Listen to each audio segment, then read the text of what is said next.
Mount Everest పర్వతం ఎత్తు 8850 మీటర్లు. ఇప్పటి వరకు 4000కు పైగా మౌంటైనర్స్ దాన్ని ఎక్కారు. కానీ మౌంట్ కైలాష్ పర్వతం ఎత్తు 6638 మీటర్లు మాత్రమే. కానీ ఇప్పటి వరకు ఒక్క వ్యక్తి కూడా ఆ శిఖరాన్ని ఎక్కలేకపోయారు. మన పూర్వీకుల ప్రకారం మరియు మన హిందువుల నమ్మకం ప్రకారం ఆ శిఖరం పైన మహాశివుడు, పార్వతీదేవి ఇంకా నంది ఎప్పటికీ ఉంటారని ప్రగాఢంగా నమ్ముతారు. ఆ శిఖరం పైనుండి మహావిష్ణువు నివసించే పాల సముద్రానికి దారి ఉంటుందని, ఎన్నో వందల సంవత్సరాలుగా వెతుకుతున్న సంబల్ నగరానికి కూడా ఆ పర్వతం నుండి దారి ఉంటుందని ఎంతో మంది నమ్ముతున్నారు. కైలాష్ శిఖరం నుండి కేవలం హిందూ మతం మాత్రమే కాదు, బౌద్ధ మతం, బోన మతం, జైన మతం కూడా పుట్టిందని వివిధ మతాల వారు నమ్ముతున్నారు. ఇక్కడ 4 మతాలే కాదు, ఇక్కడ నుండి 4 నదులు కూడా పుట్టాయి. అవి ఇండస్ నది, సుట్లజ్ నది, బ్రహ్మపుత్ర నది, ఇంకా కర్నల్ నది. బుద్ధుడి తల్లైన మాయాదేవి కైలాష్ శిఖరం కిందన్న మానసరోవరం నదిలో స్నానం చేస్తూ అత్యంత జ్ఞానైన కుమారుడు కావాలని కోరుకున్నప్పుడే బుద్ధుడు పుట్టాడని బౌద్ధ మతం చెప్తుంది. ఇలా ఈ శిఖరానికి మన పురాణాల ప్రకారం ఎంతో ప్రాముఖ్యత ఉంది. అయితే అంతకుమించి మిస్టరీస్ కూడా ఎన్నో ఉన్నాయి. అసలు కైలాష్ శిఖరానికి సంబంధించిన మిస్టరీస్ ఏంటి? ఎందుకని ఇప్పటి వరకు ఆ శిఖరాన్ని ఎవరు ఎక్కలేకపోయారు? నిజంగా కైలాష్ శిఖరం పైన మహాశివుడు ఉన్నాడా అనే ఇంట్రెస్టింగ్ విషయాలు ఈరోజు ఎపిసోడ్లో తెలుసుకుందాం. Number 1, ageing. కైలాస పర్వతాన్ని ఎక్కడానికి ట్రై చేసిన కొంతమంది ఏం చెప్పారంటే, ఆ పర్వతాన్ని ఎక్కుతున్నప్పుడు వాళ్ళ వయసు చాలా త్వరగా పెరుగుతుందట. అంటే 2 వారాలకి ఎంత జుట్టు గోర్లు పెరుగుతాయో ఆ పర్వతం ఎక్కుతున్నప్పుడు కేవలం 12 గంటల్లోనే అంతకన్నా ఎక్కువ జుట్టు గోర్లు పెరుగుతాయట. దీనినే టైం ఎనామలీ అని అంటారు. నెంబర్ 2, యాక్సిస్ మండి. కైలాష్ శిఖరం మన భూమికి ఎగ్జాక్ట్లీ సెంట్రల్ యాక్సిస్లో ఉంటుందని, ఇంకా మిస్టీరియస్ ఫార్మేషన్ అయిన స్టోన్ హెంజ్ నుండి ఎగ్జాక్ట్లీ 6666 కిలోమీటర్ దూరంలో ఉంటుంది. Number 3, strange ఎపిరియన్సెస్. కైలాష్ శిఖరం చుట్టూ ట్రెక్కింగ్ చేసిన టూరిస్టుల్లో ప్రతి ఒక్కరికి ఏదో ఒక రూపంలో శివపార్వతులు కనిపించారని చెప్తుంటారు. నెంబర్ 4, ఓం పర్వత్. కైలాష్ శిఖరం దగ్గరున్న ఒక పర్వతం పైన పడిన మంచాకారం మన ఓం లాగా కనిపిస్తుంది. ఓం సౌండ్ అనేది మన సృష్టి యొక్క వైబ్రేషన్. ఈ ఓం పర్వతం ఫ్యాక్ట్ అయితే మాత్రం ఖచ్చితంగా నిజం. కావాలంటే ఈ ఇమేజ్లో చూడండి. Number 5, biggest pyramid. ఒక రష్యన్ రీసెర్చ్ టీమ్ అసలు కైలాష్ శిఖరం పర్వతమే కాదు, అది ఎవరు నిర్మించిన పిరమిడ్ లాంటి కట్టడం అని, ఆ పిరమిడ్ ప్రపంచం మొత్తంలో ఉన్న 100 చిన్న పిరమిడ్స్కి సెంటర్ పొజిషన్ ఉంటుందని చెప్పారు.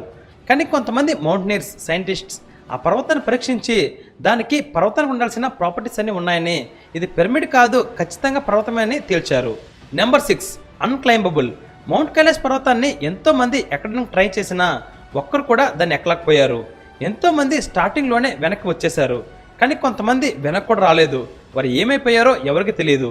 ఇంకా కొన్ని మిస్టరీస్ లైక్ మౌంట్ కైలాష్ లోపల హాలోగా ఉండి అక్కడ సంబల నగరం ఉంటుందని, యూఎఫ్ఓస్ తరచుగా మౌంట్ కైలాష్లోకి వెళ్ళడం చూసామని, ఇంకా మౌంట్ ఎవరెస్ట్ నుండి రేడియేషన్ ఎనర్జీ వస్తుందని, ఇలా ఎన్నో మిస్టరీస్ ఆ శిఖరం చుట్టూ ఉన్నాయి. అయితే వీటిలో 90% వాటికి సైంటిఫిక్గా అవునని లేదా ఖచ్చితంగా సైంటిఫిక్గా కాదని చెప్పడానికి వీలు లేదు. ఎందుకంటే ఆ పర్వతం మీద రీసెర్చ్ చేయడానికి, ఎక్కడానికి ఇప్పటి వరకు ఎవరికి కుదరలేదు కాబట్టి. అది ఎందుకో ఇప్పుడు చెప్తాను. ఫ్రెండ్స్, ఒక మోస్ట్ ఇంట్రెస్టింగ్ కథ చదివితే చాలు, అది ఒక మంచి జీవితాన్నే మార్చేస్తుందంటే మీరు నమ్ముతారా? కేవలం ఆ కథ మీ పిల్లలకి చదివి వినిపిస్తే చాలు, వాళ్ళ జీవితానికి కావాల్సిన విలువలు నేర్చుకుంటారు అంటే మీరు నమ్ముతారా? మీరు జీవితంలో అనుభవిస్తున్నా లేక రాబోతున్నా ఎలాంటి సమస్యకైనా పరిష్కారం ఒక కథ చదివితే చాలు మీకు దొరుకుతుంది అంటే మీరు నమ్ముతారా? Yes, it's possible only with the greatest epic ever told in the history of mankind. It's the Mahabharata. ఈ కథ ఒక సూపర్ హిట్ మూవీ కన్నా 100 రెట్లు గొప్పగా ఉంటుంది. It's a challenge. విక్రమాదిత్య మాటలో రాసిన మహాభారతం పూర్తి కథ 2 భాగాలలో పుస్తకం ఇంకా ఈబుక్ రూపంలో అమెజాన్ ఇంకా 43 ఆన్లైన్ స్టోర్స్లో దొరుకుతుంది. ఈ పుస్తకం ప్రపంచవ్యాప్తంగా 54 భాషల్లో దొరుకుతుంది. లింక్స్ ఈ వీడియో కింద డిస్క్రిప్షన్లో ఇచ్చాను, వెంటనే ఆర్డర్ చేయండి. ఎందుకంటే ఇది కేవలం ఒక పుస్తకం మాత్రమే కాదు, ఇది నీ జీవితానికి కావాల్సిన గ్రంథాలయం. టిబెట్ పురాణాల ప్రకారం మౌంట్ కైలాష్ పైకి మానవుడు ఎవడో ఎక్కకూడదు. ఆ శిఖరం పైన మేఘాల మధ్యలో దేవుళ్ళు ఉంటారు. పైగా ఎవరైనా ఎక్కడానికి ప్రయత్నిస్తే వారికి మరణం తథ్యమని రాసి ఉంది.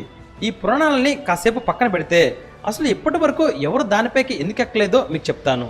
మొదటగా అండ్ చివరగా 11వ శతాబ్దంలో అంటే 900 సంవత్సరాలకు ముందే టిబెట్కి చెందిన మిలారెప్ప అనే సాధువు మాత్రమే ఆ పర్వతాన్ని ఎక్కడని కొంతమంది చెప్తారు. కానీ దానికి ఆధారాలు లేవు. వాస్తవానికి 1980లో ఒక ప్రఖ్యాత మౌంటైనర్ అయిన రైన్హుడ్ మెస్నర్ అనే వ్యక్తికి ఆ శిఖరంపైకి ఎక్కమని టిబెట్ ప్రభుత్వం అడిగింది. కానీ దానికైనా ఈ పర్వతం ఎక్కితే ఎంతోమంది సెంటిమెంట్స్ని నేను హర్ట్ చేసిన వాడిని అవుతాను, పైగా ఈ పర్వతం యొక్క స్లోప్ కూడా ఎక్కడానికి అసలు వీలు పడదు, అందుకని నేను ప్రయత్నించను అని చెప్పాడు. ఎస్, అసలు కారణం ఇదే. ఈ పర్వతం 4 మతాల వారికి ఎంతో పుణ్యస్థలం. ఈ పర్వతాన్ని దేవుడితో సమానంగా చూస్తారు. 2001లో స్పానిష్ టీం వాళ్ళు కైలాష్ శిఖరం ఎక్కడానికి ప్రయత్నించారు. కానీ అప్పుడు ప్రపంచం నలుమూలలా వివిధ మతాల నుండి దానికి ఎంతో వ్యతిరేకత వచ్చి వాళ్ళు ఆగిపోయారు. ఆ రోజు నుండి ఇప్పటి వరకు అక్కడ గవర్నమెంట్ కైలాష్ పర్వతం పైకి ఎక్కడానికి ఎవరికి అనుమతించలేదు. ఆ పర్వతం మీదకి మనుషులు ఎక్కడం, దాని మీద రీసెర్చ్ చేయడం నిషేధించింది. అప్పటి నుండి కొన్ని కోట్ల మంది భక్తులు కైలాష్ యాత్ర కోసం ఆ పర్వతం దగ్గరికి వెళ్ళి దాని కిందనున్న 52 మీటర్ల చుట్టుకొలత అంతటా 4 వారాల పాటు ట్రెక్కింగ్ చేసి ఆ అద్భుతమైన యాత్రని అనుభవించి దానిని జీవితంలో మర్చిపోలేని యాత్రగా గుర్తుంచుకొని తిరిగి వస్తున్నారు. వాస్తవానికి ఆ పర్వతం స్లోప్ ఎక్కడానికి చాలా కష్టంగా ఉంటుంది. కష్టం అని అనడం కన్నా ఇంపాసిబుల్ అంటే కరెక్ట్. ఒక్కసారి mount Everest, mount Kailash 2 images పక్కన పెట్టి చూస్తే మీకు అర్థమవుతుంది అది ఎక్కడం ఎంత కష్టమా అని. పైగా ఆ ఎత్తైన ప్రదేశంలో ఎప్పటికప్పుడు క్లైమేట్లో ఇమ్మీడియట్ చేంజెస్ వస్తాయి. అది ఇంకా ప్రమాదకరం. పోనీ పైకెక్కడానికి ఏదైనా ఈజీ రూట్ ఉందా అనంటే అలాంటిది ఏమీ లేదు. ఎందుకంటే ఆ ఈజీ రూట్ని చెప్పాలంటే ముందుగా ఎవరైనా అక్కడికి వెళ్ళి ఉండాలి కదా. అన్నిటికీ మించి ఆ పర్వతం ఎక్కడానికి ముందే ఎవరైనా ముందు జరిగిన విషయాలు, అక్కడ పరిస్థితులు like climate changes, government restrictions, mountain slope లాంటివి తలుచుకుంటే ఆ పర్వతం ఎక్కడానికి మనోధైర్యం సరిపోదు. అయితే ఈ వీడియోకి కన్క్లూజన్ ఏంటంటే అక్కడున్న అన్ని పర్వతాల్లో శివలింగం ఆకారంలో ఉండే పర్వతం ఈ కైలాష్ శిఖరం. పైగా ఒక యాంగిల్లో శివుడి ముఖంలా ఆ పర్వతం కనిపిస్తుంది. మన పురాణాల్లో ఉండే విషయాల వల్ల, దాని పక్కనే ఉండే ఓం పర్వతం వల్ల, ఇంకా ఇలా ఎన్నో కారణాల వల్ల ఆ శిఖరం పైన నిజంగానే శివుడు ఉన్నాడని ప్రజలు నమ్ముతున్నారు. అదే ధ్యాసలో వెళ్తున్నారు కాబట్టి వాళ్ళకి శివుడు కూడా ఏదో ఒక రూపంలో కనిపిస్తున్నాడు.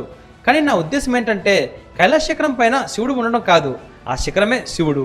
అంటే మన ప్రస్తుత సివిలైజేషన్కి, పొల్యూషన్కి, నగరాలకి దూరంగా ఎంతో ప్రశాంతమైన, ఎంతో స్వచ్ఛమైన ప్రకృతి ప్రదేశాల మధ్య ఉన్న ఆ కైలాష్ శిఖరాన్ని దేవుడు అనే భావంతో చూస్తున్నప్పుడు ఖచ్చితంగా తెలియని ఉద్వేగానికి, వేరే డైమెన్షన్కి వెళ్ళామనే ఫీలింగ్ కలగక తప్పదు.